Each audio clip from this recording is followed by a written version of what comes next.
The second reason you ought to vote for her, she's the only candidate that has a plan to provide affordable health insurance to every single person in this country. And this is a moral issue. I'll show you. Raise your hand if you know somebody without health care. Look at this. So it's a big moral issue. This is the only rich country in the world where you get that response to that question. In fact, this is the only rich country in the world where that question would ever be asked, because everybody else has done this already. And now she is the only candidate left whose plan actually covers everybody and is affordable. And look, the reason this is important is that businesses aren't going to be able to stay in business if we don't get a hold of healthcare costs. If you double healthcare costs every 7 years, then businesses won't be able to afford to provide it. And if you're a consumer business, people aren't going to be able to afford to buy whatever it is you're selling.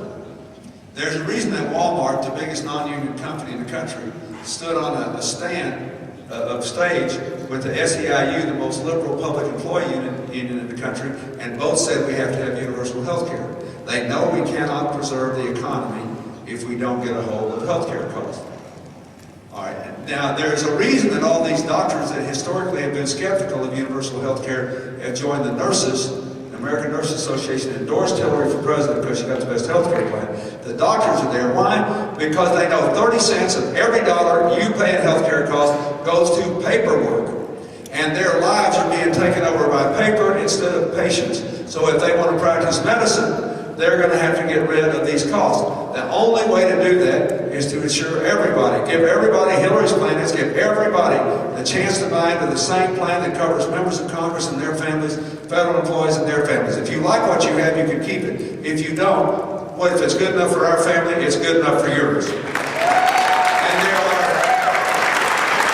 this will enable us to save massive amounts of money on paperwork. For example, the insurance companies take $50 billion of your money every year and use it to keep from insuring you. Now, where does that? You write a health care premium, you pay for health care premiums, and some of the money you pay is used to deny you health care. But if we're all in pools that cover millions of us, that will be illegal and unnecessary.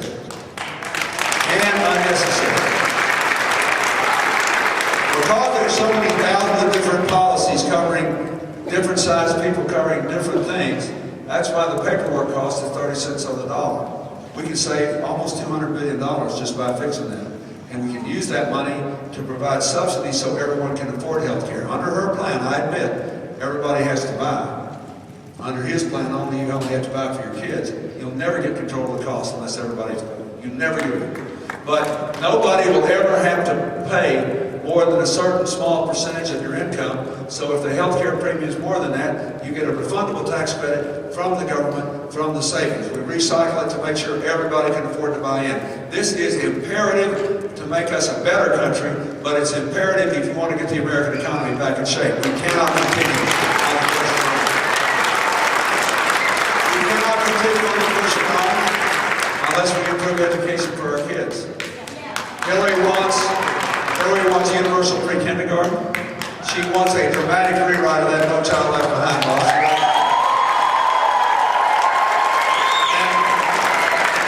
And every teacher and student and concerned parent knows what I'm talking about.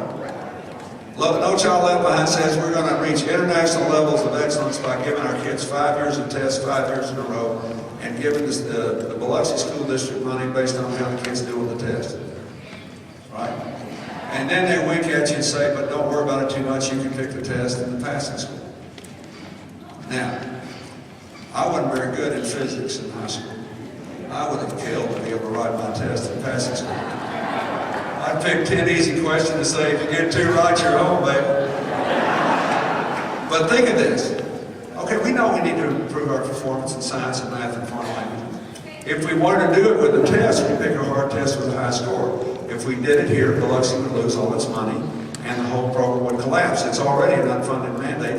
80% of the schools in America are teaching less history, less social sciences, cutting back on the arts and music programs, cutting back on the physical education programs at a time when the health of our children is already in peril with the rising tide of childhood obesity. which I saw here when I was down there working on Katrina. I mean, this is a problem. This does not work. Hillary said we ought to get rid of that, invest more money in getting and training the science, the math, the foreign language teachers, pay the school districts their fair share of the special education costs, free up the schools to keep their program, and then close the achievement gap the way the military would. You ask a Ranger here. If the Army, if you're the commander of 3 brigades, let's say you're in charge of 3 brigades, 2 of them are perfect in every respect. And one of them, nobody can hit the broadside of a barn with a rifle from 100 feet. Would you give them 5 tests? Would you take 5 years to do it? Would you take their money away if they didn't perform? No, you wouldn't do any of that. You do what the Army does. You pick what they did right in the first 2 brigades, and you work until the 3rd brigade got it. Now, what would that mean in education? It would mean look around America and find 20 grade schools, 20 middle schools, 20 high schools that today are performing at international levels of excellence. There's one in the Mississippi Delta in Arkansas. There's a high school a quarter mile from my office in Harlem, New York. That is a stunning place. 98, the student body is 100% Latino and African American. Way over half of them are below the poverty line from their families. They have a 98% on-time high school graduation rate. They score above the New York State average in our high school graduation test, the Regents exam. 92% of them go to 4-year college and 90% of them finish on time. Don't tell me all our kids can't learn. They can learn. We've got to find out what they're doing right, put that in every other school